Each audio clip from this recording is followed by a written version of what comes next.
School bench, দর্শক মণ্ডলী,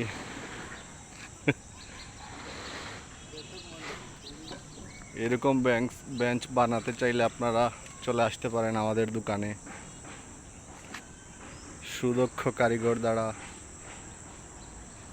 এরকম বেঞ্চ মেকিং করা হয়। দোকানের নাম মনু ইঞ্জিনিয়ারিং ওয়ার্কশপ, সরকার বাজার। চলে আসেন।